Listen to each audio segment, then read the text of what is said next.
सरकारला दुःखाची जाणीव करून देणे हा जर गुन्हा असेल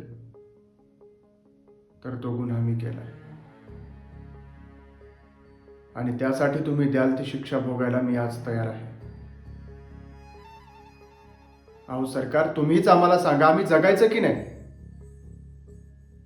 शेपूट हालून हालून म्हैस दमती, पण पाठीवरचं कावळा उडत नाही.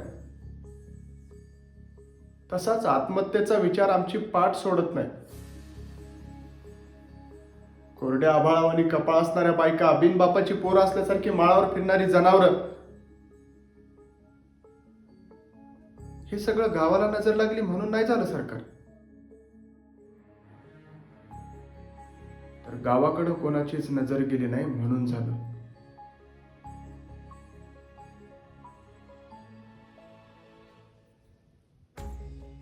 कधी कधी वाटतं मी शिकलो नसतो तर किती सुखी राहिलो असतो. अन्यायाची जाणीवच झाली नसती. देवाचा कोप झाला म्हणून बसलो असतो एखाद्या कोपऱ्यात, तुमच्या लाल दिव्याला हात जोडत. गोचिडासारखं चिकटून बसले सरकार सातबाऱ्याला,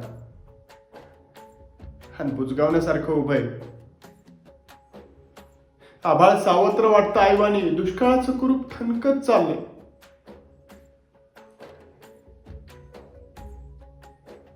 शेतकऱ्यांसाठी कोंडवाडे बांधण्याचं ठरवून सरकार शांत झोपी गेले. देश आर्थिक महासत्ता होण्याचं स्वप्न बघायला खिचडीसाठी शाळेत जाणाऱ्या पोटानं चोरून आणलेली 2 घास खिचडी खाताना त्याच्या बापाला अभिमान वाटावा पोराचा की स्वतःच्या जगण्याची लाज अजून अंत पाहू नका सरकार. शेताचा मसनवाटा झाला. ज्या दिवशी शेतमालाला भाव मिळत नाही म्हणून उभं पीक जाळतो आम्ही, त्या दिवशी तुमच्या नावचा सुताजात पाळतो.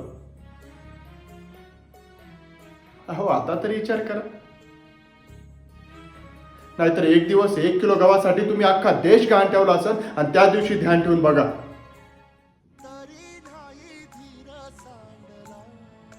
माझ्या पिंडाला कावळा शिवला असेल.